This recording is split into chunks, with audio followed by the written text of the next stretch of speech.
something beside me, a light to the kerosene, and the places aren't real anymore, and the faces don't say anything, in the silent light of the mind-blown sphere. It's a game, Devil's Chess Club. Devil's Chess Club.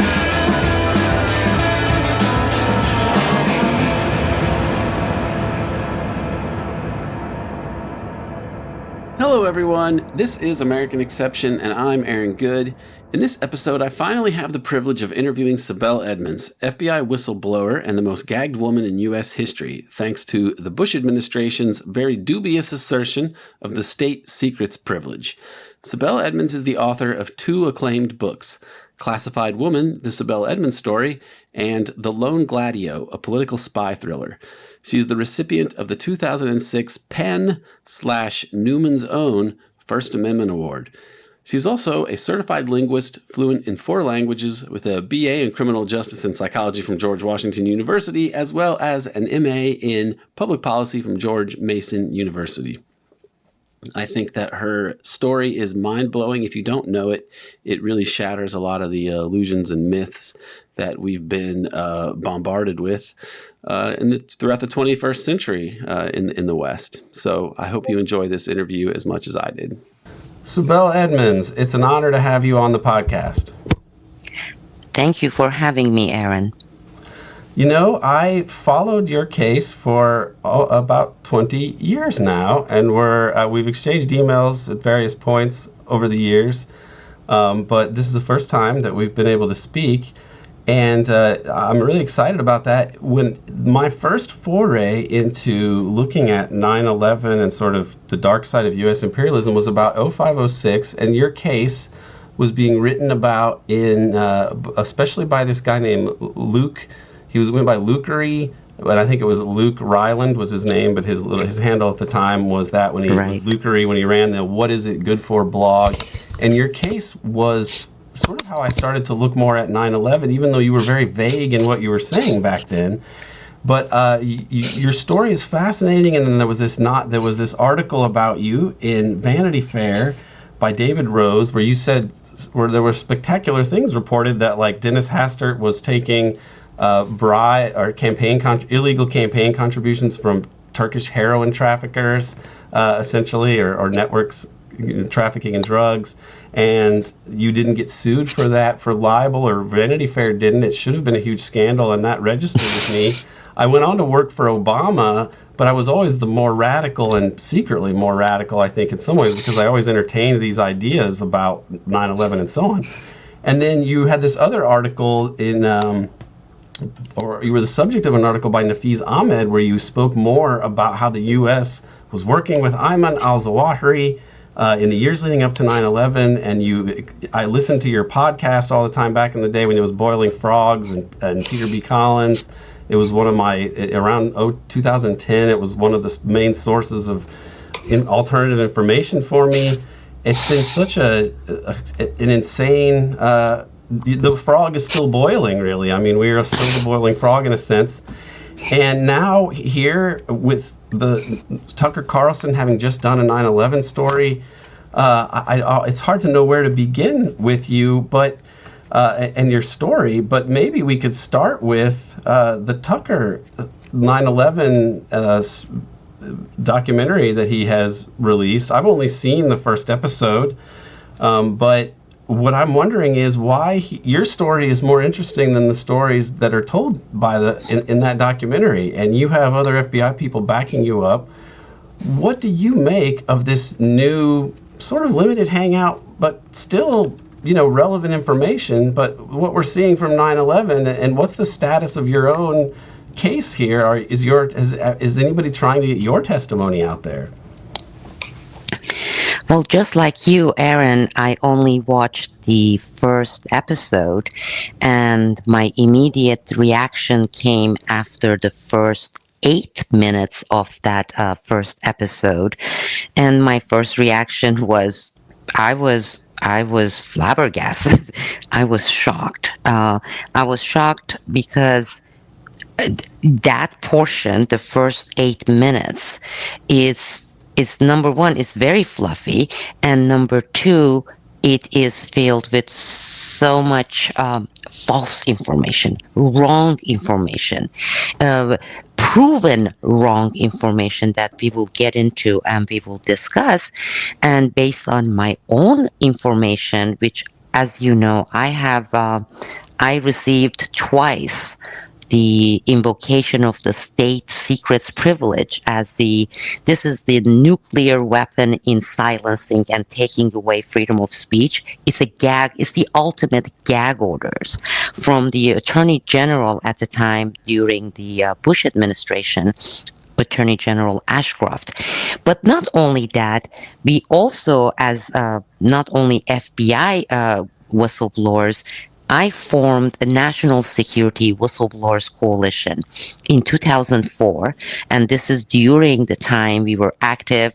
We were the ones who were really out there to expose 9/11 Commission, because they were not interviewing the people with the most damning information, documented information, whether from the FBI or from the Pentagon. People, some of them are well-known names, but also after they put their omission report out there. So as part of the organization coalition we formed, 154 of us in total, and these were the public names. I had others who did not blow the whistle publicly within the FBI, but they went through the FBI's own OPR Office of Professional Responsibility. They took their case, escalated to Inspector General's office for the Justice Department, but they did not move above or beyond that. Some of them were just a few years away from the retirement, and others because they got discouraged after they saw dozens and dozens of us coming forward and basically not accomplishing anything. You get to the point you say, what good is going to do? I'm going to destroy my career. I have dependents, family who are dependents on me. So they basically did what kind of helped their conscience by saying, I reported it to my superiors, and I'm going to stop here. So I found out about Tucker Carlson. And by the way, in the past few months, I have been praising Tucker Carlson's work. And I have been listening to his interviews, and I have been delighted by the fact that we have now someone with such a massive followings, right?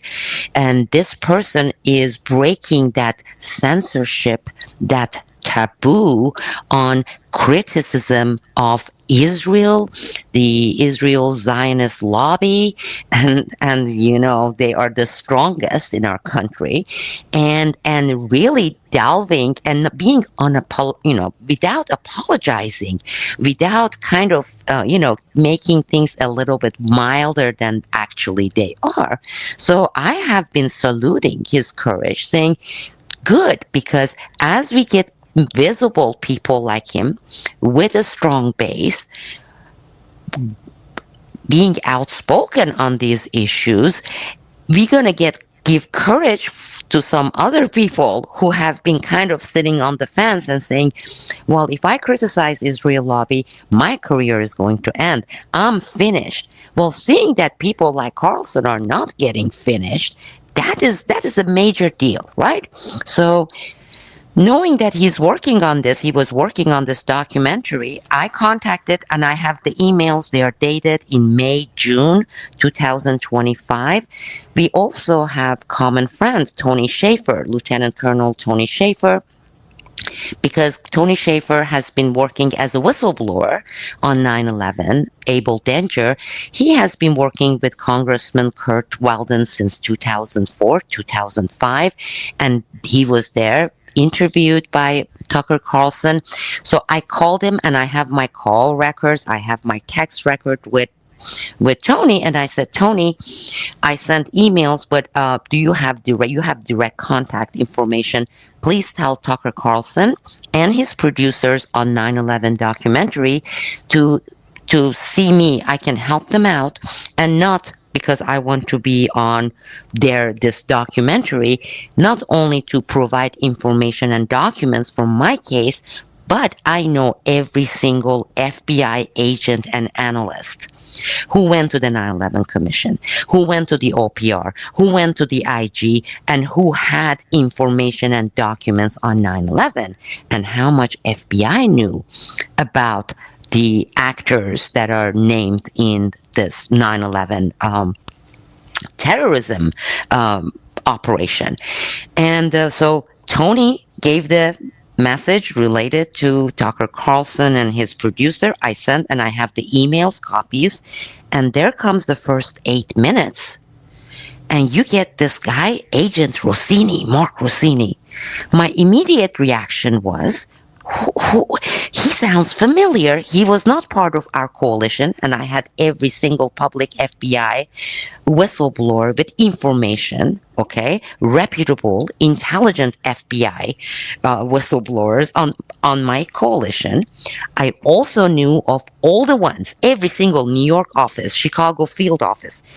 But he was not part of those, but I know the name. So in order to jog my memory, I ran a quick search. Mark Rossini, FBI agent, was convicted and jailed in 2008 for fraud, for listening to and endangering and getting access on an active FBI case on some mafia family and on Venezuela. It was Puerto Rico, and I'm like, this guy was convicted, jailed for these, okay? These have, of course, nothing to do with 9/11, but not only that, I came across this guy saying, just recently, in the past 10 years, saying, well, years and years after 9/11, he doesn't want this information to sit on his conscience. I mean, you wait for 20 years, 23 years. I mean, that must be a pretty resilient conscience to not address, especially immediately after 9/11 and seeing 3,000 people dying. And add to that what was said about Bin Laden and the classic narrative that they have been marketing, selling on Al-Qaeda, right? Yeah. And on Bin Laden.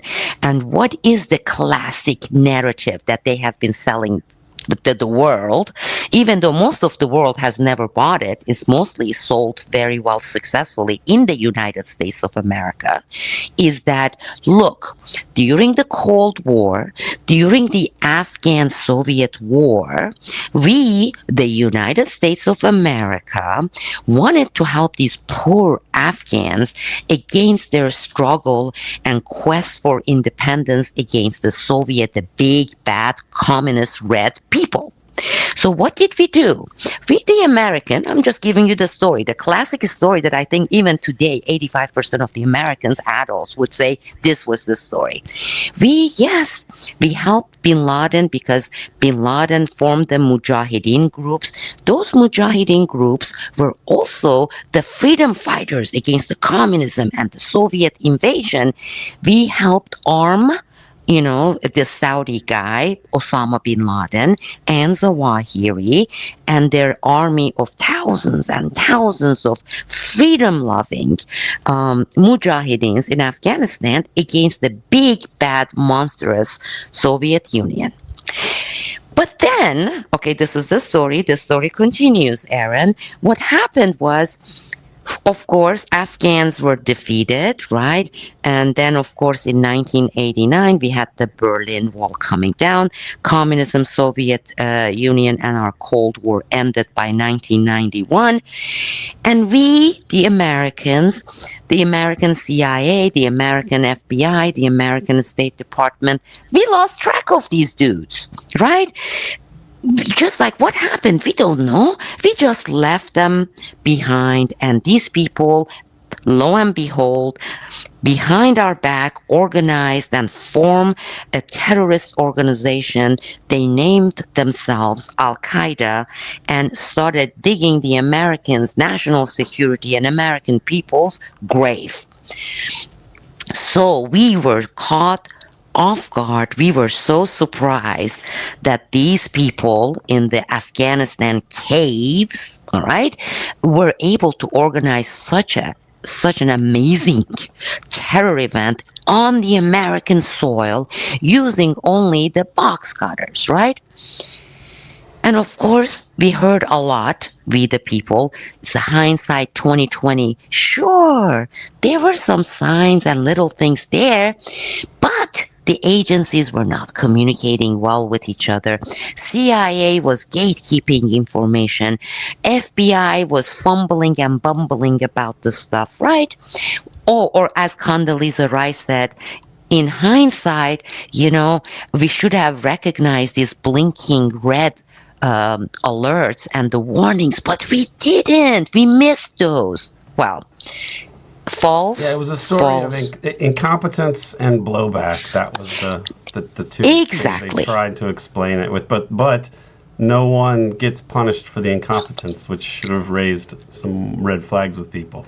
So this supposed groundbreaking 9/11 documentary series by Tucker Carlson, during its first 8 minutes, puts on an FBI guy who was jailed, not for 9/11, because he was crooked, and you will see it. It's not my word. You may right now bring it, on your laptop and see this guy's background, Mark, who has never been part of going to the 9/11 Commission and all the stuff that we have done, going to Congress saying, look, this, right? He comes and says, oh yeah, we lost track of bin Laden.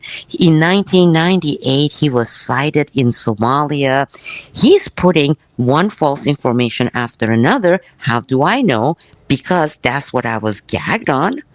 Not once, not twice. This is the information that the inspector generals, after investigating my case and classifying 90% of it, came forward and said what she claimed was supported by multiple witnesses. These are the FBI agents, veteran agents, and documents, right?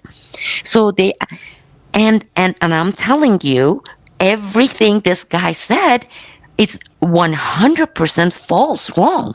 We lost track of him. He was sighted in Somalia. We, the United States of America, and by we, I mean the CIA, the State Department, right? Throughout the 1990s, which was, most of it was under Bill Clinton's administration, we worked closely, directly with Osama bin Laden and Ayman al-Zawahiri. And I have documents, I have the witnesses. It's already on the Inspector General's report that they have gone through it and have seen it. We already have two senators, Senator Grassley, he's a Republican, Senator Patrick Leahy, he's a Democrat, from Senate Judiciary Committee investigating, seeing the documents, and inside this GIF, right, for the classified, highly classified information, coming out saying she's 100% credible because we have already confirmed all the stuff she gave us in this GIF via multiple witnesses within the FBI's own Washington field office, right?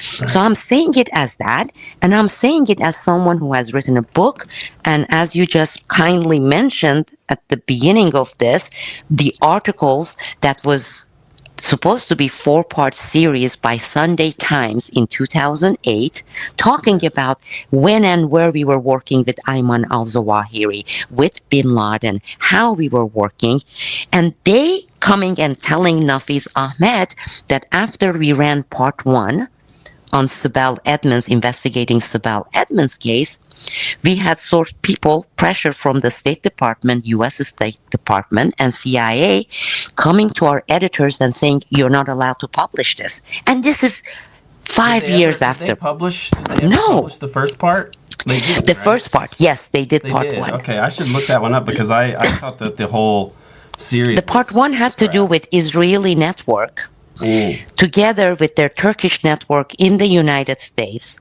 obtaining U.S. nuclear secrets, okay, and selling it to the highest bidders. In some instances, it was Pakistan, because they are considered ally countries, right? With Turkey, for example, we can send certain equipment, certain weapons via the United States, and they would get it because they are ally countries. But with, let's say, countries that, let's say with Russia, we won't send these things, or we won't send it to North Korea, because these particles, these equipment can be used to develop nuclear bombs, okay? So what they did, these Israeli and Turkish network, they use false end user certificate method, which would say these things are going to this country. Then they would divert it, the ships, and these are the real actual ships that go into other countries, right? Countries that are not supposed to be getting, because they would obtain $500 million from that. And this was taking place fully under the knowledge of the CIA, and in some cases supported by the CIA. So they published that case, and they had other sources who came and confirmed it. But then it was going to go into the Chechnya and our terror cells that we were creating and putting in place against Russia in Chechnya in late 90s, working directly with Zawahiri and Bin Laden, and what we were doing in Xinjiang region of China with the Turkic minorities. Xinjiang region, which is the western province of China, which is the north. It's to the far west, and it's north of Tibet, right? Yes, and here in the State Department, we got this guy, okay, from that region, and he's a Turkic origin guy, Yusuf Turani, right, who said this should be not even called Zinchan, right? Yeah, they call it East Turkestan. East Turkestan. First, they debated it. They said, let's call it Uyghuristan, or in English, some people say Uyghurs, but actually the correct pronunciation is Uyghurs. Uyghurs are Turkic minority who live in Xinjiang areas. So first, they were planning to call it Uyghuristan, but then they decided on East Turkestan, and they declared Yusuf Turani the prime minister of a country that doesn't exist, East Turkestan, in absentia. This is the State Department declaring him the prime minister of a country that doesn't really exist, East Turkestan. He's like a Juan Guaido character. There you go. Like they used Juan Guaido in Venezuela, and they pretended he was the president. So I gave them all the documents, all the information. This was supposed to be a 4-part series, then going into the 9/11, because these are all related to 9/11 and Bin Laden and Zawahiri. But Sunday Times UK pulled the plug after they got direct pressure from the State Department, which is AKA the CIA. Right. This is an amazing tale, and it goes back to, I write about this in articles I did with Peter Dale Scott. I put it in my dissertation. It goes back to this 1991 coup in the beginning of the post-Cold War era, really, in Azerbaijan, that's carried out by this group called Mega Oil. This is a weird company. Nobody totally understands where they're from. They seem to be maybe British linked, but but also with a bunch of ex-CIA people like Richard Secord and Ed Dearborn, people who'd been part of Air America in Laos back in the day, and then were involved in Iran-Contra. And here they are. They're doing a similar thing. They set up this an airline to traffic heroin and used in jihadis and weapons. And they destabilize Azerbaijan, and they actually bring to power the family that's still there, Aliyev or something, right? Absolutely. Father Aliyev. And because my division in the FBI, Aaron, was not only Turkey, but all the Turkic countries, because I was their only analyst and linguist on Turkish. They didn't have any the entire FBI, all the field offices. So under that, it was Azerbaijan was one of that. So a lot of those counterintelligence information, some of them real time, some of them archived from back in 1990s, I was working with the agents. I was translating, and for some of those important intelligence information, I was also analyzing. And there was a father, Aliyev, who was crooked, but then the son, who bypassed the father by billion miles in terms of being crooked. He had severe gambling issues. He has. Aliyev, the current Aliyev. Severe, I'm talking about when it reaches like a disease level, and how the CIA and also Mossad co-opted him, and how we, the United States of America, used both Azerbaijan and Turkey to funnel extremist mujahideens under Zawahiri and bin Laden into the Balkans through Azerbaijan and Turkey into the Balkans in the 90s, right? Like we had the Kosovo. We were bringing them in thousands, those mujahideen. And the process was, we, the United States, we used our military camp in Turkey, right? In southern Turkey, we have in Adana. We would funnel bin Laden and Zawahiri's mujahideens there. They were not extremely well trained. In our NATO base, US NATO base in Turkey, we would give them all the training, 6 months. Afterwards, through our proxy nation, that being Turkey, we were giving them Turkish passports.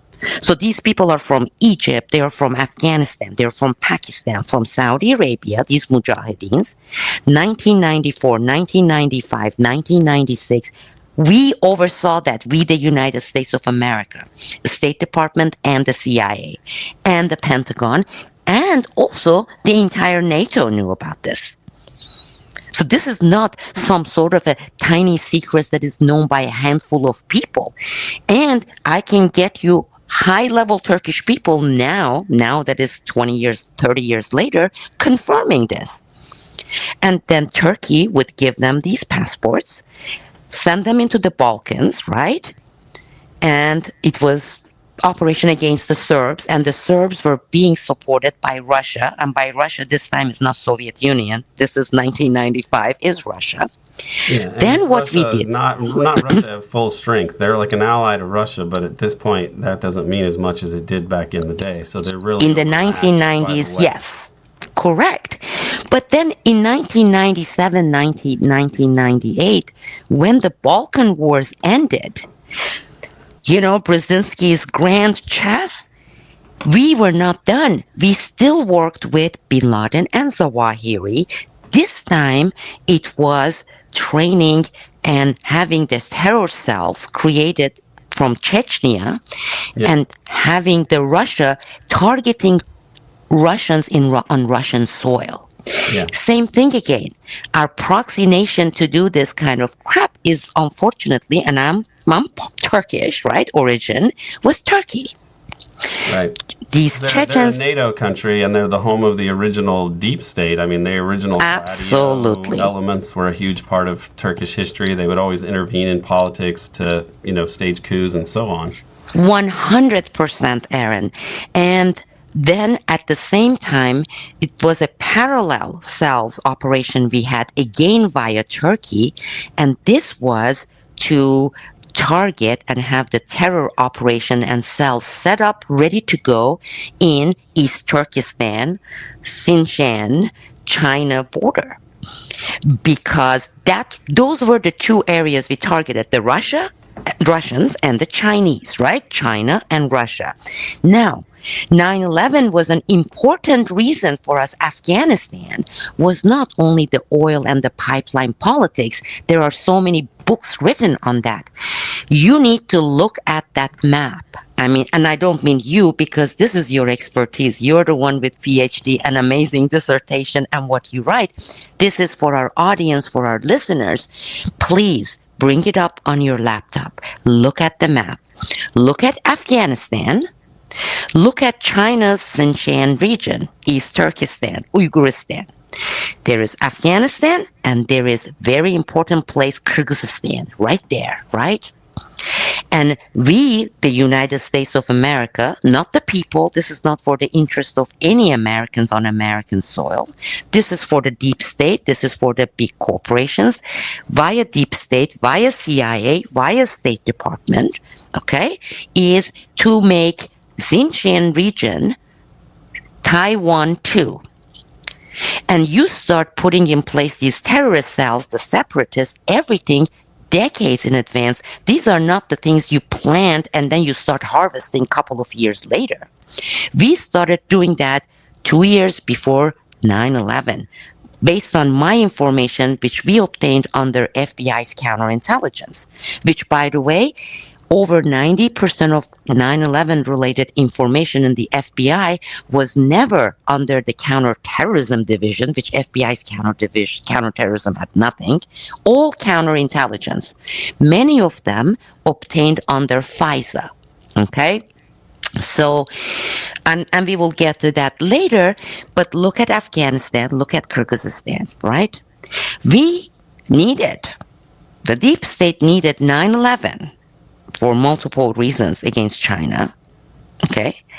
And Afghanistan had to be ours for that. Look where Afghanistan is. Kyrgyzstan had to be ours. What do we do right after 9/11, right? Afghanistan. And when did we establish military base in Kyrgyzstan? Manas Air Base. Just take a look at it. Was that in the 2000? late 90s, or was it? No, Yeah. it was after I've written 9/11. Yeah, I've written about they also made a lot of inroads into Uzbekistan and had this increasingly close cooperation with the intelligence and military aspects there, and it was in response to, supposedly in response to these Al-Qaeda types, because Al-Qaeda, we don't get any reporting at all on the U.S. using Al-Qaeda in the Balkans or anywhere else, but when they resurface, it's around the embassy bombings and then the USS Cole bombing. And there were terror attacks, as I understand it, in Uzbekistan in the late 90s, and these were used as the pretext for putting bases into Uzbekistan. But as you're 100%. saying, we were already cooperating with them, so we really were running a protection racket of sorts, saying, Absolutely. oh, you've got these jihadis. Well, why don't we just help you with our military? We'll put bases in your country. And meanwhile, the guy in Uzbekistan is boiling people alive. Yep, we had the ambassador who blew the whistle. What was his name? Craig Murray. Yes, Craig Murray, who was royally punished, right? I don't even know what happened to Craig Murray. So all these hot things are happening.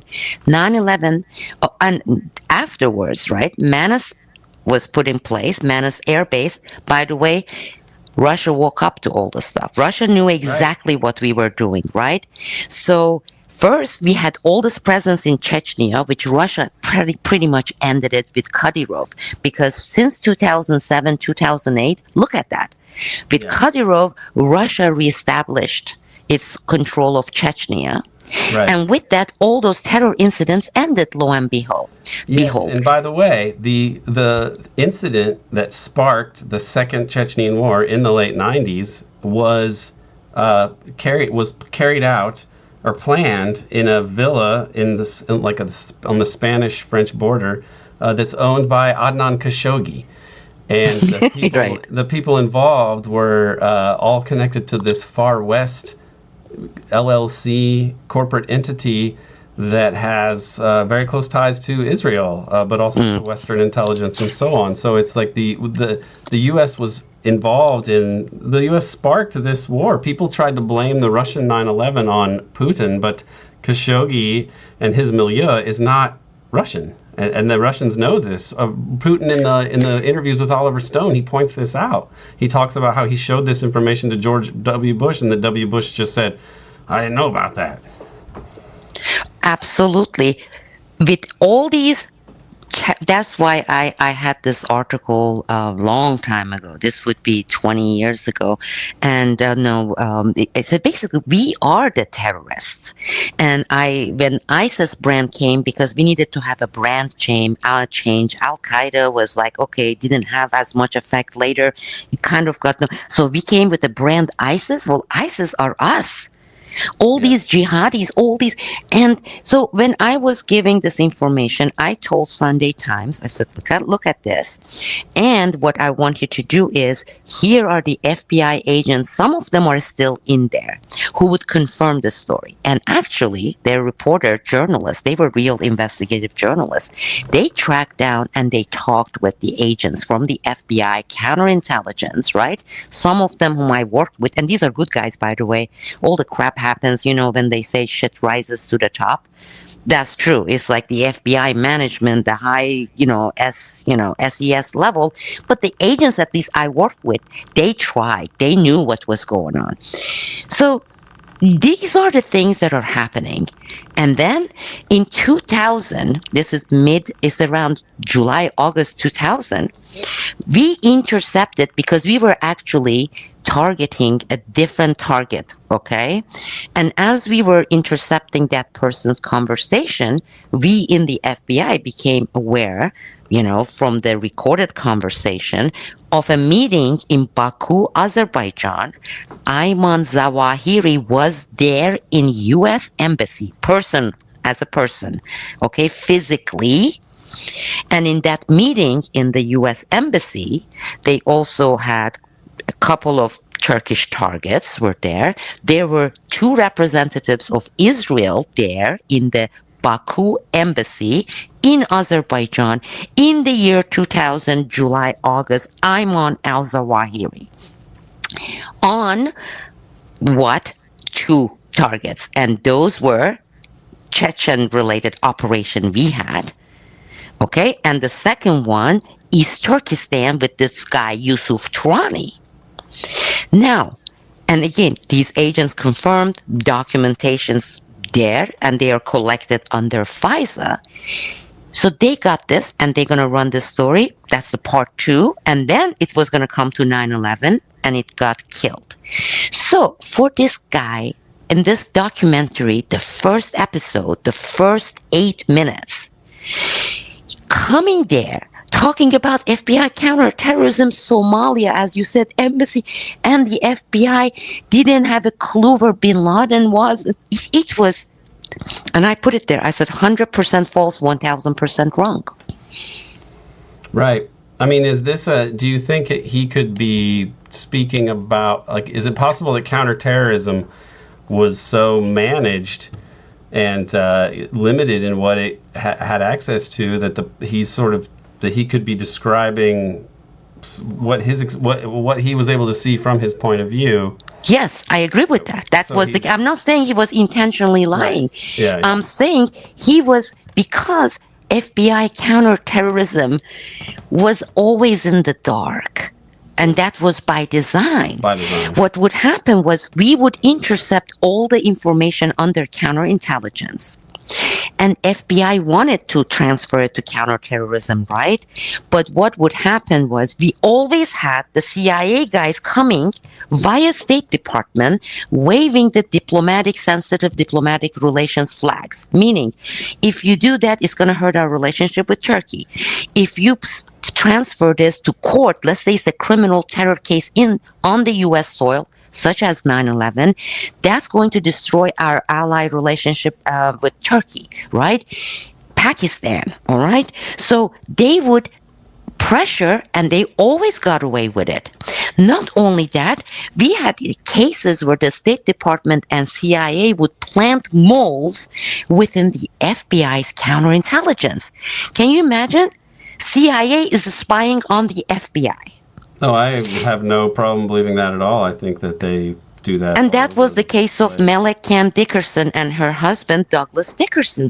They were planted there to intercept, especially these archived intelligence that we received in the 90s related to the late 90s, mid to end of 1990s, that showed we are one and the same with Al-Qaeda and Bin Laden and al-Zawahiri.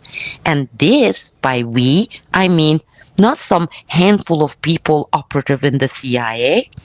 You're looking at top tiers of the State Department knows CIA. And then look at the guys who were in charge of the, let's say, the State Department portion of it. Every single one of them are Zionists. Mark Grossman, Richard Pearl, Douglas Feet. These were the group who were the State Department arms of these terror operation in the 1990s we had. Right, and Feith he's been convicted of passing secrets along to AIPAC. That's 1% of what he did. And wasn't he one of the authors of the Clean Break Report also, which was and the PNAC? Mark Grossman was the ambassador to Turkey. Yes. In the 1990s, Mark Grossman was in the consul, the military attaché part of it that he was running, and these were the years of Operation Gladio B era, the 1990s, and you're looking at, is it by coincidence? Mark Grossman, Richard Pearl, Douglas Feet, look at their connection to Turkey. Mort Abramowitz? Yeah. These are the notorious neocons. And right. I don't know if have you read the book by Gary Vogler about Iraq? No. Okay, well, let me tell you something about Feith, because this fellow was a former oil executive, and then he was essentially the top oil advisor in the Iraqi occupation to Paul Bremer and to Jay Gardner. And he wrote this book called Israel, the Real Winner of the 2003 Iraq Oil War. And he describes how he was working with the Iraqi oil ministry, and Douglas Feith was insistent on him checking about how they could reopen this pipeline that would go from Baghdad to Haifa. And so this wasn't really approved at higher levels, but he was sort of out there doing, acting on behalf of other actors. Apparently you can guess who. And the plan was to essentially start up this pipeline again so that oil from Baghdad would be shipped to Haifa, which is, an Israeli port. And this is part of what provoked some of the earliest attacks of the insurgency, because the Iraqis were paranoid, although rightfully so, about the war being for Israel to steal their oil, essentially, and that turns out to be exactly what they actually tried to do. It's so brazen. It's mind blowing. And Douglas Feith was one of the main actor that Vogler talks about. It's amazing. Aaron, and when you look at when we ask the question, who benefits, right? When you say, who benefits from 9/11 and Iraq war and the Afghanistan war and all invasions that we engaged in, right? Well, of course, nowadays, most people, and that's partially correct, they would say, of course, the big oil benefits, that we all know, or the military-industrial complex, right? The SAIC, and okay, that's correct. But when you look at the macro picture, what was accomplished? It was all these were Muslim countries, and who wants to paint and have Israel? The winner in terms of ideologically, these are the big bad Muslims. So, and afterwards with Israel escalations against Palestinians after 9/11, how much less sympathy it would garner the Palestinians there worldwide, especially from Europe, because aren't these the same darn Muslims who did the 9/11? So that's one. Number two, Iraq's importance, and that's why I'm going to read the book you mentioned, because James Bamford, right? Yes, the guy that writes about the NSA. Right. James Bamford and I also, this is after I blew the whistle, went to London, and we interviewed Bibeson clan. It's the world's biggest. I mean, it's like Pablo Escobar of Europe on heroin, because the family would let Bamford interview them if I went there, because they're like, okay, if you come with Sibel Edmonds, you can come. So we went to London. We met with the clan, and at the time, Hussein Bibeson was in jail. But the reason I'm bringing this up is, heroin is a commodity, just like oil. And when you're looking at one of the most lucrative right. in the world. This is Peter Dale Scott writes about this in American War Machine. The three, or it might be drugs, oil, and war, but either way, the three most billion. lucrative internationally traded commodities are weapons, oil, and drugs. And in Afghanistan, again, after 9/11, it was these heroin, like the labs moved to Kyrgyzstan, right inside Manas Air Base. Can you believe that? Yes, I can. That the U.S. military base in Kyrgyzstan, Manas, was where the labs that turned it into heroin, right? They would bring it from the Afghanistan, Turkish planes, Turkish cargo planes, sometimes NATO planes. And in Manas Air Base, we had this set up. All the heroin lab was in Kyrgyzstan. And then from that, it would be sent to Netherlands, which is another hub. And the top hub for heroin distribution is in Belgium. It's NATO headquarters. There you go. Okay. And from there it comes to the United States and everything with these Turkish Kurdish operatives such as Hussein Bibeson. But the reason I'm bringing this up was the biggest thing, even before we went into Iraq, was having that northern Iraq with the Kurdish, region of northern Iraq, Kirkuk, become satellite military base for Israel, which they got. And this part is key. The what you're saying about the beneficiary of this being, Zionist and Zionism, neoconservatism, this is, I think, key, and is something that's more. You can say it's oil, you can say it's weapons contractors, but ultimately it's a bad strategy for U.S. imperialism. But it's not. It's a good strategy for the greater Israel fanatics. And that is becoming more obvious. And it's why at the last 9/11 conference, there were people talking about Israel. Dennis Kucinich and John Kiriakou and myself talked more about Israel rather than trying to get into the Saudis and so on, because it's something we have to understand as far as what took hold of U.S. foreign policy. And this is basically the reason now maybe our listeners will have a better understanding why I came and said the first 8 minutes where it sets the tone for this documentary. Yeah. And especially coming from someone that actually I respect, because more and more people are going to be outspoken on Israel, because that taboo, that censorship, that dominance is coming down. People are looking and saying, oh, that didn't end his life, whether it's Carlson or whether it's whoever is out there.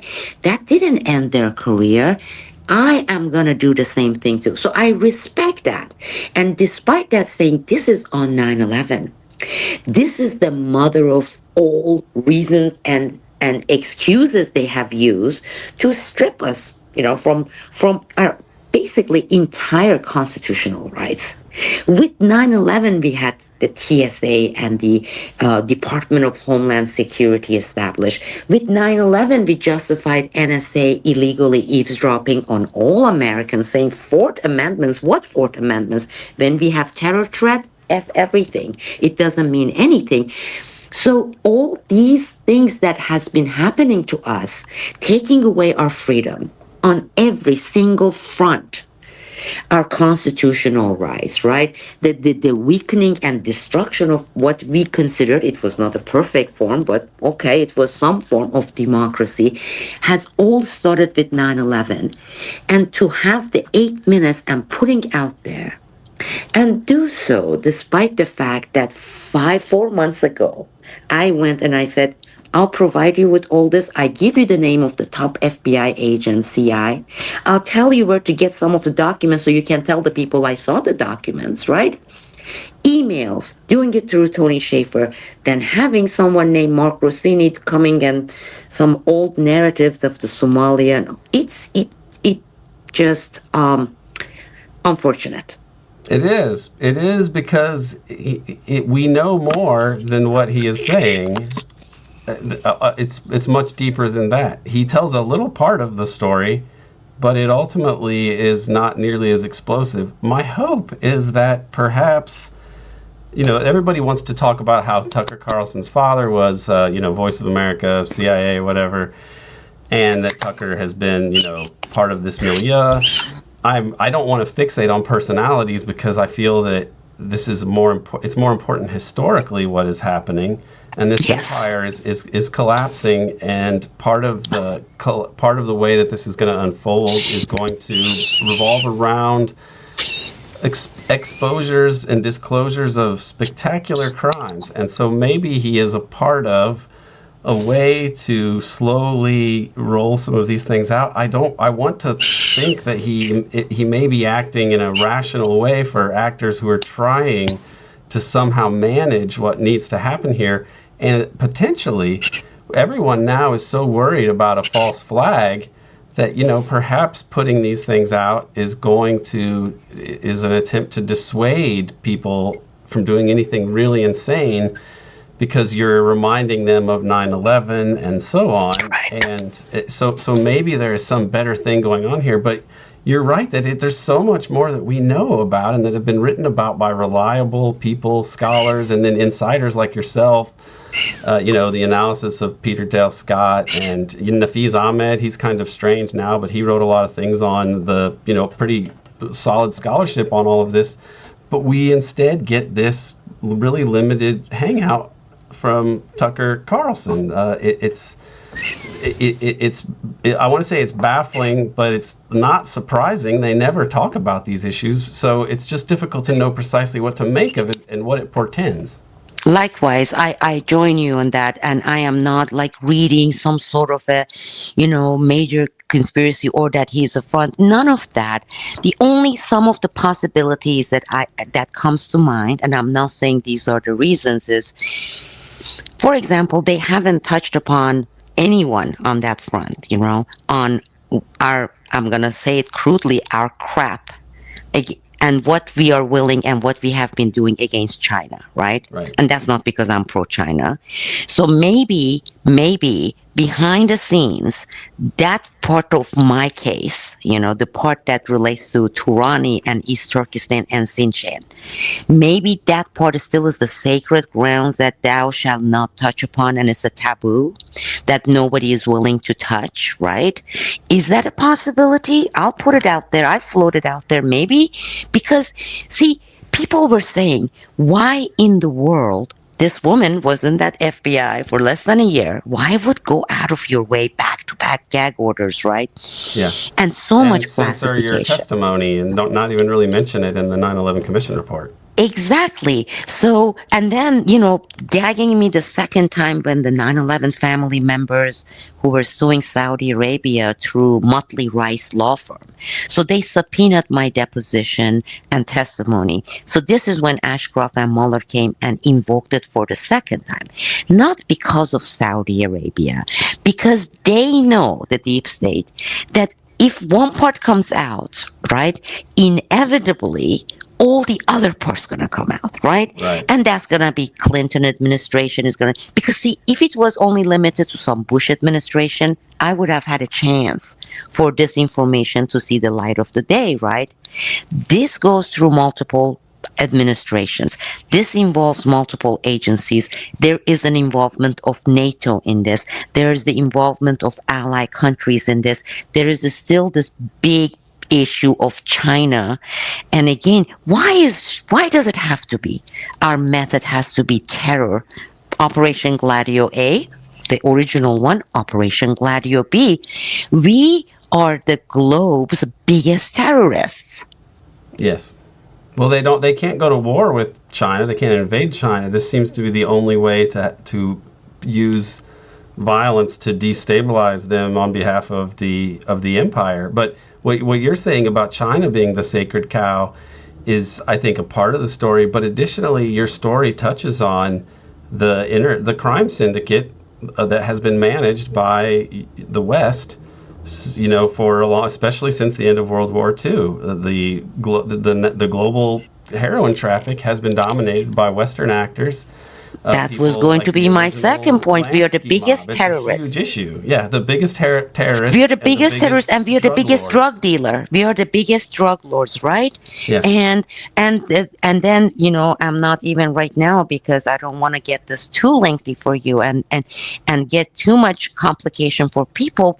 But even when we are talking about nuclear black market and weapons trafficking, again we ace on that front. We are the number one, and and is that something that makes people so uncomfortable? The truth becomes so uncomfortable, and that's unfortunate. That's the unfortunate for the case and all the cover up because of that.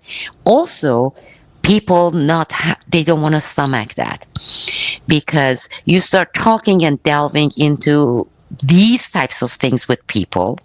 No matter how much documentation you put before them, there is this part, and I'm not saying everyone, but most people, there is this part that says that makes me feel awful. Because after all, I'm an American. After all, every single month that tax I'm paying to this government. And no matter what, I want to stand proud and say, yes, I am an American, right? Well, at the same time, if we put out there and say, here are the facts, it's not our people, but the deep state. Our deep state is the global number one terrorist and the drug lord and the weapon trafficking and nuclear black market lord. It just feels yuck. Let me put it simply here, because sometimes that resonates. And you and I discussed, sometimes populism is now translating into keep the issue very simple, keep the sentence very short, and make it digestible for all. But sometimes truth is more than that. Yes, and it is complex, but it's all part of this narrative that we need to understand about the U.S. empire especially since the end of World War II, and it entered a new phase with 9/11. But those same dynamics were at play in the JFK assassination. In that case, there were actually two ways in which the plot was essentially wired for a kind of extortion or blackmail or security. The first was that they tried to make the guy look like a communist and connected to the Soviets so they could use the excuse to Earl Warren, the head of the Supreme Court, that, well, we need to cover up any conspiracy because it looks like the Soviets are involved and we don't want a nuclear war, so we got to do this. But additionally, Jack Ruby sat at the heart of a network. I mean, he was the guy, the syndicate man in Dallas, and he had the fix with the authorities and the cops and for the drugs that were coming in and distributed in and around Dallas. And so if you looked at him, it would have tracked back to the Teamster corruption connected to the syndicate. It would have tracked back to the National Racing Wire and to Las Vegas and some of the richest and powerful people in the world who are connected to the National Crime Syndicate run by Meyer Lansky, who happens to be an Israeli asset himself. So we're so corrupt that this corruption, it sort of guarantees its perpetuation because there's too many old billionaires, oligarchs, with everything at stake, and so they're going to just keep it rolling, and it would discredit the U.S. as a global leader, as they like to call themselves. So it's like the crime syndicate is the government, and it's too big to fail. So you summed it up perfectly. And except that it is failing. That's the kicker. It's too big to fail on our terms, and yet internationally, historically, it is failing. But so has every single empire that we know of. But maybe it also becomes the degree and the speed of it, because I think this may end up being the way it is going down. The speed of it is mind-boggling.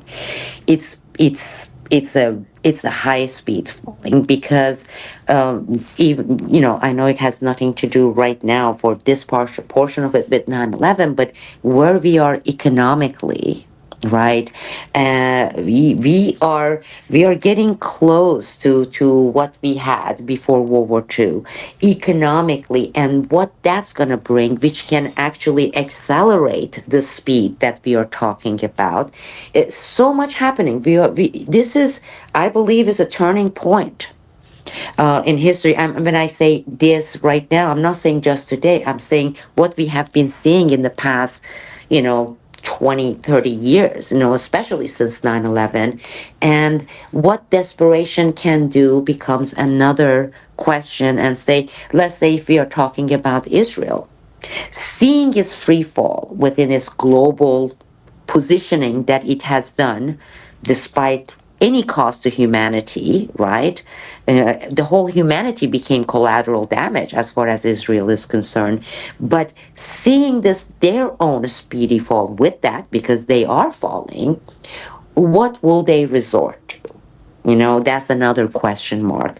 So much, so much. And with all that, one of the things I always want to warn people against, because we tend to do, and I see that being the case most of the times, you know, missing the entire forest for the trees. Because as just our conversation here in the past 1 hour, right? We started like delving into the mujahideens, but that took us also because they are connected to the heroin trade. Then it is connected to China, right? And we were talking about 9/11. You And never Russia and plans exactly. to stop China, Russia, and Iran. And Afghanistan sits perfectly in the middle. That's right. But what they tend to do, and maybe because they want to simplify it, they take one tree, they concentrate on only that tree, then they miss the entire forest, and so do the people who are the listeners, who are the observers, who are watching it, because it's like, come on, take a few more step backs, now put the A and B and C and D together. Do you see the picture now? And this is how I discovered you, Aaron. It was after you interviewed and I read the article on the Covert Action magazine. Amazing, saying finally somebody, what an amazing research analysis, and then translating it into this long comprehensive article. Then you ended up interviewing that investigative journalist analyst and saying, giving me hope, and for me to say, look, it's not like being totally missed by, oh, here are these people who are doing great work, amazing work. And maybe you will come up with a way, Aaron, of maybe creating, I did the National Security Whistleblowers Coalition, but creating the coalition of these people like us who don't have a dog in this partisanship fight. I don't consider myself a Republican. I don't consider myself a Democrat. I don't consider myself of a part of any of these cults. As we are discussing these issues, we are, because it's not because we are pro Russia, or it's not because we are pro China. It's, I don't want to call it just purity, to say putting it in a form of coalition of a podcaster, journalist, analysts, investigative journalists, because I believe there is more than one or two or three, and it's good to have this in a form of a coalition, because it gives me hope and says sanity is not all gone. The Right. truth, power is not all gone. Or being factual, like sticking to the facts, historical facts. Here's fact A, rather than trying to entice momentary entertainment or momentary emotional reaction where people say, yeah, we need to go and hit these. So much hate is happening around us, and I don't want to see so much hate. I think that this is a time of high strangeness and intensity of violence. It's being unleashed in Gaza most directly. But as you say, the pace of change is coming very quickly. And the number of events, we could call them deep events, the number of events that are extremely suspicious never get resolved, but they seem to be coming quicker and quicker in recent years. We just had the Charlie Kirk shooting, which the forensics on that make no sense at all and are extremely suspicious. We had things like we have the Epstein case, which is just criminal and sinister and fairly well documented, but we can't do anything about it. You have the Seth Rich murder, which seems very strange, and Russiagate is connected to that. All criminal, all mysterious, never adjudicated. You had like the Skripal poisoning in Britain, which makes no sense at all. You can't even keep track of the number of absurd, like wild, conspiratorial, clandestine events that are a part of this drama, and yet it doesn't matter. It doesn't seem that they can murder their way out of the mess that they have put themselves in. And I think that Tucker's documentary, limited hangout though it is, suggests that there are some elements around the establishment that may be coming to realize that disclosure is necessary. That was what I said at the 9/11 conference at the end. I said, look, they can't murder their way out of this problem, this crisis of legitimacy and the end of American hegemony. Disclosure of these events like 9/11 or the JFK assassination or the drug traffic collaboration, throughout the post-World War II era, or Epstein, if I didn't say that already. These things could be like a 9/11 in reverse if there's the will among some segment with connection to power and media that will start to speak about these things. Because in reality, a major problem for the U.S. regime, the deep state, is that its own actions cannot be justified or defended by any person who's going to be realistic about what the U.S. is actually doing and has done. It only can be propagated and reproduced through lying upon lying upon lying, and I think it's all falling apart. So the need for disclosure is actually in the national interest, in my opinion. I mean, I'm certain of that. We need to disclose these things so that we can grow up as a country and as a world, as a planet. I mean, the whole world is potentially endangered by the U.S. and its attempt to hold on to the position of global dominance. Agreed, 100%. And you're right. All these cases, Epstein, Dennis Hastert case. I mean, Dennis Hastert's case. That one doesn't even register. The fact that the Speaker of the House for many years was a known pedophile, and that seems to be his major qualification, and that wasn't even one of the scandals that first came into my mind. That's so and wild. Known to the FBI for multiple years, right? As and how did you know that? By the way, how did you know about that aspect of it? Because you were talking about this before, and so it wasn't a shock to me when he got busted. But how did you come across that information? Well, I had my headset because now it's been long enough, and because this would be around, recording of it would be around early 2001. I know Clinton made it 30 years, like in 30 years, all the classified stuff. So I have my headset in the FBI counterintelligence, and I'm listening to one of the targets. And they, one of the targets, talking with the other person who had called and said, okay, make sure you take that 14-year-old one and the 16-year-old one, have him as pick our Danny boy, right? So I'm translating this Danny boy. That's how they were referring, Danny boy. So I took that and I went at the end of the day to my agent and I said, this Agent Joel Roberts, FBI counterintelligence agent in Chicago, sent me these 3 years worth of recording and wanted me said people had stamped it, original translator, as non-pertinent. So not being pertinent, it won't be verbatim translation. See if Sibel Edmonds can find something. I said, well, they're talking about taking young boys, virgin, one of them 14, the other one is 16, to someone they are referring to Danny Boy. He's like, let me see that. So he looked and he said, that's Dennis Hastert, right? I'm like, you mean the guy in Congress? The first time I heard about, as a form of bribery, boys being taken to this man in his townhouse. He had a house that he shared with his wife. Then he had an office in a townhouse, and the upstairs, one of the rooms was bedroom. And most of the time when he was back there in Chicago, he would spend it there. But when I first heard it, I didn't even know who they were referring to as our Danny boy.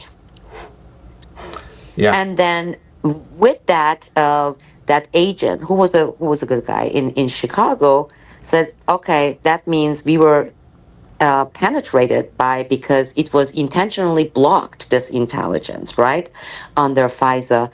So he sends me something close to 800 hours worth of counterintelligence intercept on these people, because he's like, I want to know what else was blocked.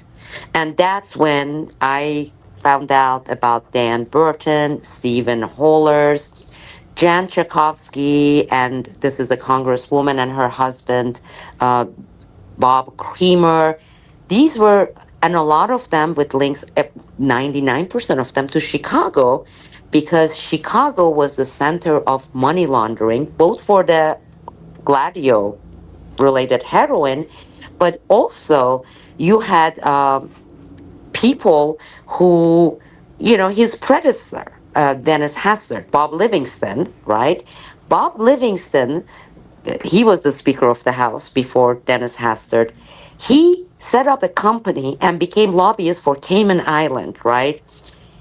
So he became, for at least for, doesn't matter Republican or Democrats, became after he was out of Congress, this is 1999, 2000, and Dennis Hastert became the Speaker of the House, in charge of laundering all this cash that came from foreign governments and Israel and Turkey and Pakistan to various US elected officials, mostly senators, but also high level congressmen. They would get these in cash. They didn't want to have a trace of it with checks, right? Bob Livingston had those laundered through his company in Cayman Islands for Dennis Hastert and Dan Burton and Stephen Hall. You have no idea what we had in FBI.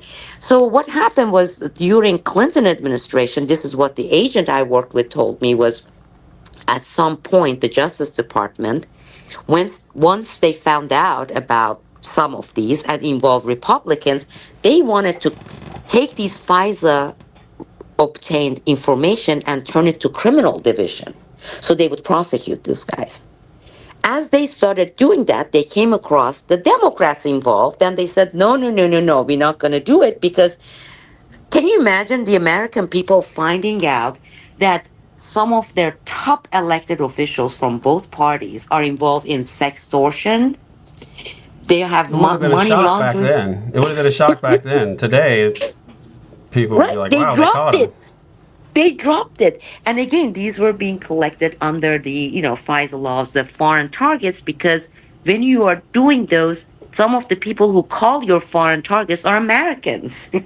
Right. So as de facto position, you are listening to the Americans as well, even though your FISA doesn't target them.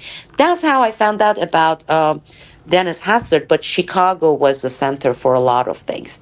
It was the center. I don't know if it is or today or not, but during those years, Chicago was a hub for a lot of operations. Yeah, I mean, this was one of the main headquarters for organized crime going back. I mean, in the 20s and 30s, there were thousands and thousands of unsolved murders in Chicago because the mob essentially ruled the town behind the scenes, and it doesn't really ever get totally reformed in any way, No. shape, or form. You still have some of these same people. It's like Dennis Hastert was from around that area.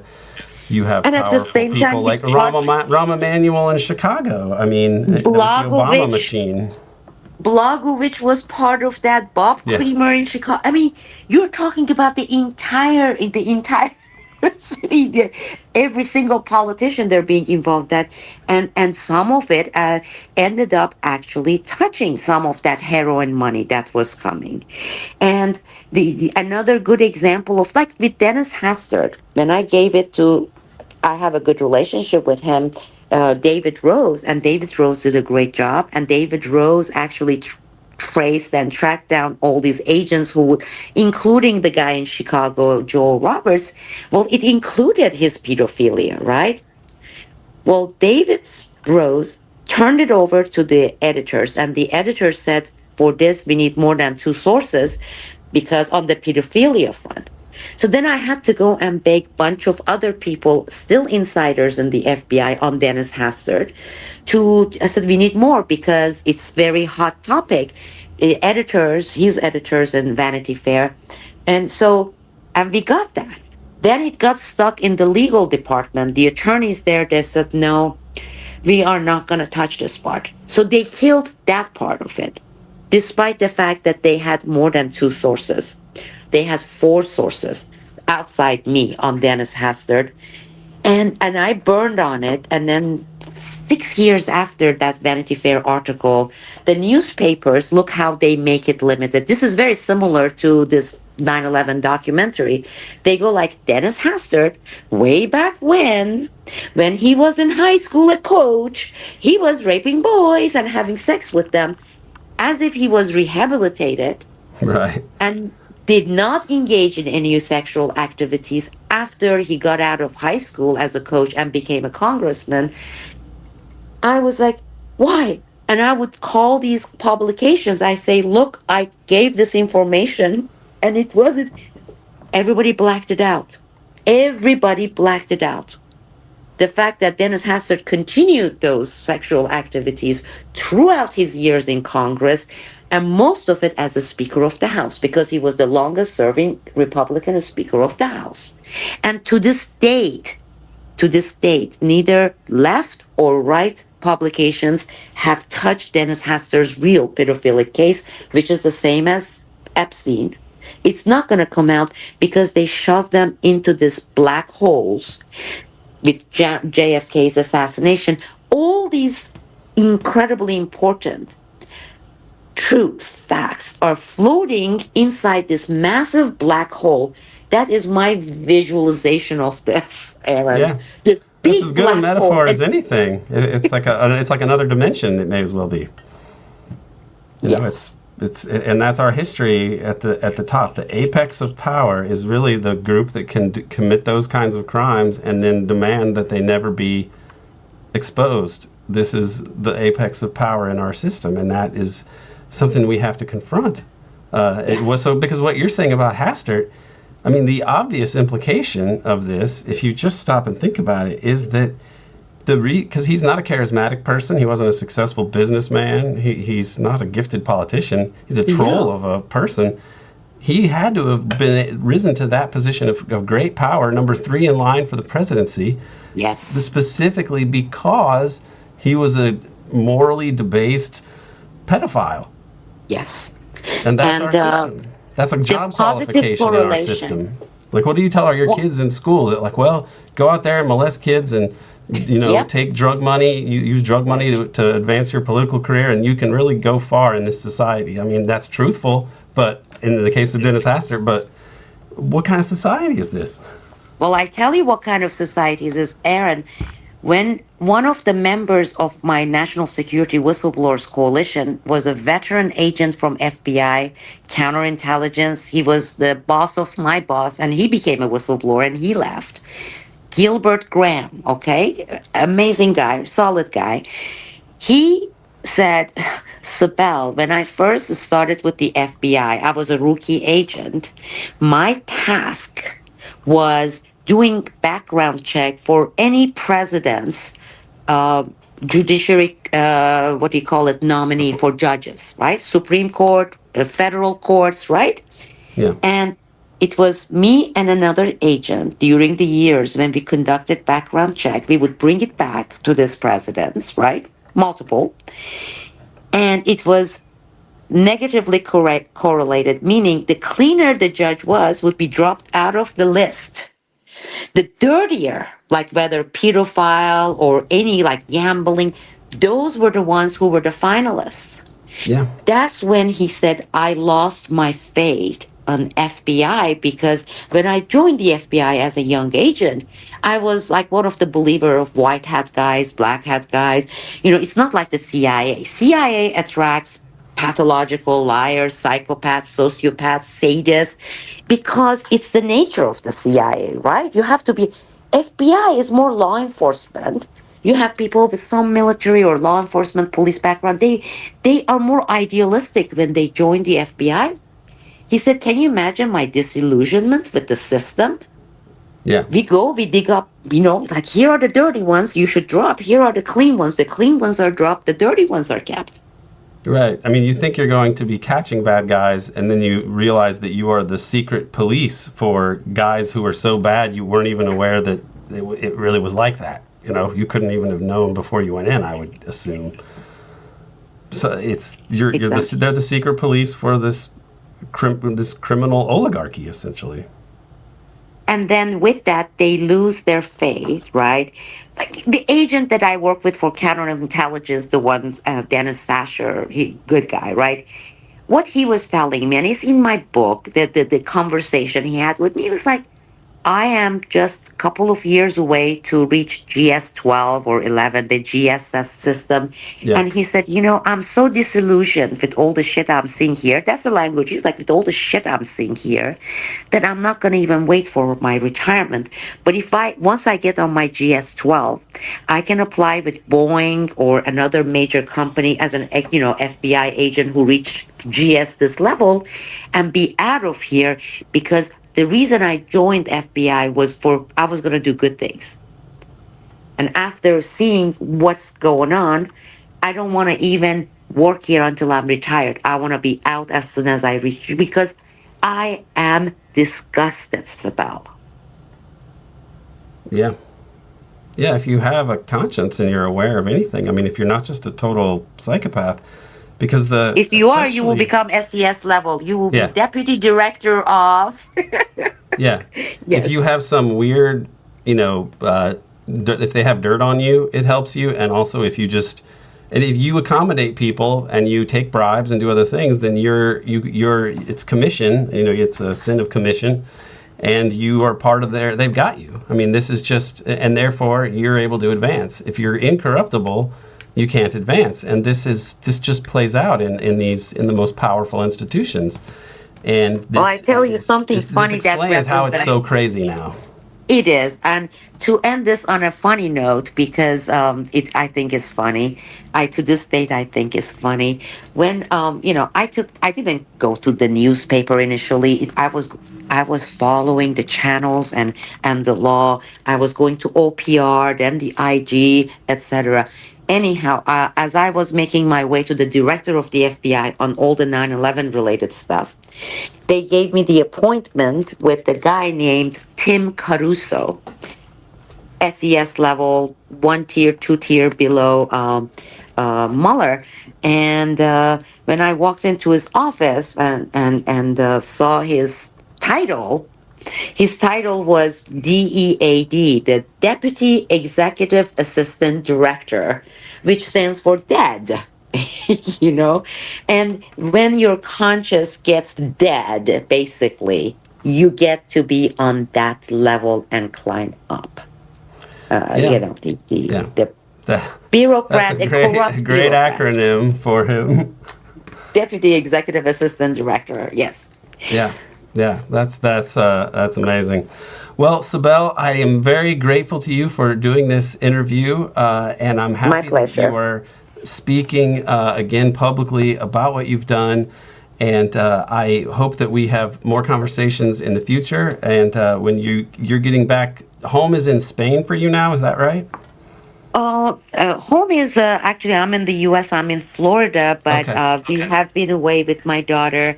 After Greece, we're going to be in Spain for a week, and then we're going to be back in the States, where I'm going to have better connections and better sound system, hopefully. And I want to also thank you for inviting me.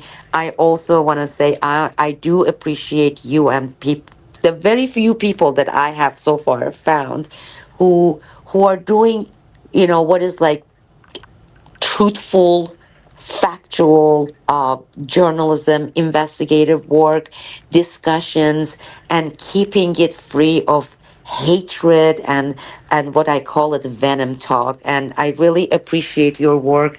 Keep up the great work, and hopefully you will form that coalition. I'm waiting for someone to form the coalition of people like you. Yeah, I think that's something that we'll talk about in the future. So until next time, Sibel, thank you again. Thank you, Eric. Thanks to Dana Chavarria for engineering the audio and to Mock Orange for the music. I'd also like to give a special shout out to Stuart Malcolm for his generous support. It is thanks to people like Stuart and, of course, all of our subscribers that we are able to do all of this. Any financial support that we get is appreciated, not just for material reasons, but also it is very heartening, and that's important in these very dispiriting times that we are living through. One little correction or addition I would like to insert here. The author of the article that Sibel was talking about was Max Perry. I've had 3 different Maxes on the podcast recently, in the last year and a half or so. Max Arvo, Max Good, and Max Perry. I think that this is why I blanked on his name during the interview. I knew it was Max something. That I remembered after the interview. That's how it came to me. That's how my mind works a lot of time. So good work, Max Perry. I do recommend that if you missed it, go back and check out the interview Max Perry did with us on the Devil's Chess Club a while back, and also his covert action article, which is pretty good. It's an important article, really good article on Chechnya. I'm truly thankful to Sibel for agreeing to do this interview. Her story is astounding, and it is corroborated by multiple FBI officials. It blows away the fake history of 9/11 and pretty much the whole fake history of 21st century U.S. foreign policy in the Middle East, Central Asia, and the Balkans. She now has a Patreon page, and I believe that she is really worth supporting, given everything that she has been through. If we ever have a real truth and reconciliation process in this country, she would be one of the most important witnesses. Please check the show notes for links to Sibel's Patreon, as well as to her book and some important articles on her case. Lastly, I will leave you with American Exception, a song from the band Red, White, and Blue Collar. This was one of the happier and most surprising things I have come across recently. Enjoy and keep chasing the lights. In marble halls where shadows creep, gangsters made the nation weep. Goons and spooks, they rig the play, while the working man's dreams just fade away. Wiretaps hum, satellites glare, every word you whisper is caught in their snare. They sell you freedom, but it's all a con. The deep state's grip keeps marching on. It's a state of exception and American deception. Ain't no need for election, ain't hoping for resurrection. Ain't gonna give a cordial reception to the American exception. Store-bought politicians with their fancy speeches bow to the lords while the poor man reaches. Boardrooms and back rooms, they carve the deal. Profits their god, they don't care how you feel. Managed democracy, a rich man's fantasy, robbing us blind as they keep us in line. Savage hypocrisy, class supremacy, had enough of your managed plutocracy. War drums beat for the rich man's gain. Blood-soaked banks, they're dodging the blame. Hucksters and bloodsuckers, they own the stage, locking us down in their gilded cage. It's a state of exception and American deception. Ain't no need for election, ain't hoping for resurrection. Ain't gonna give a cordial reception to the American exception. Whistleblowers hunted, truth gets chained. Every honest voice, they call it deranged. Media moguls spin the deep state's tale, while the workers' cries get lost in the gale. Managed democracy, a rich man's fantasy, robbing us blind as they keep us in line. Savage hypocrisy, class supremacy, had enough of your managed plutocracy. They wave the flag, but it's stained with green.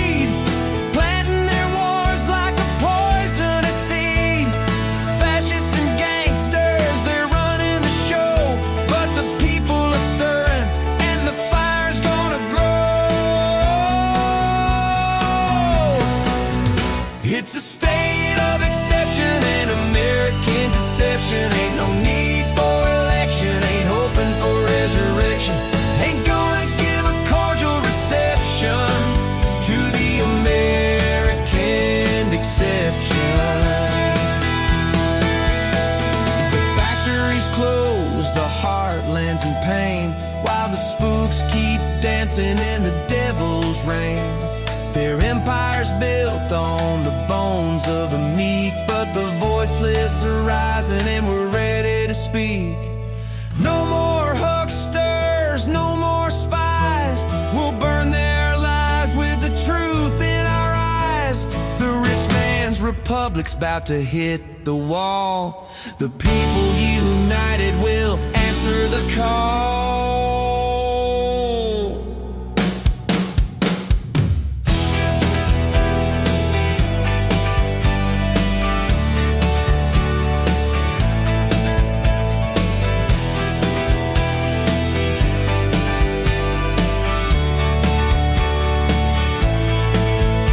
It's a state of exception and American deception. Ain't no need for election, ain't hoping for resurrection.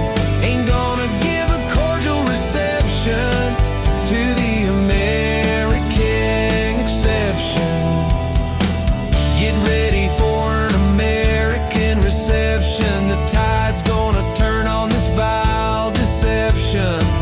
No more bloodsuckers, no more kings.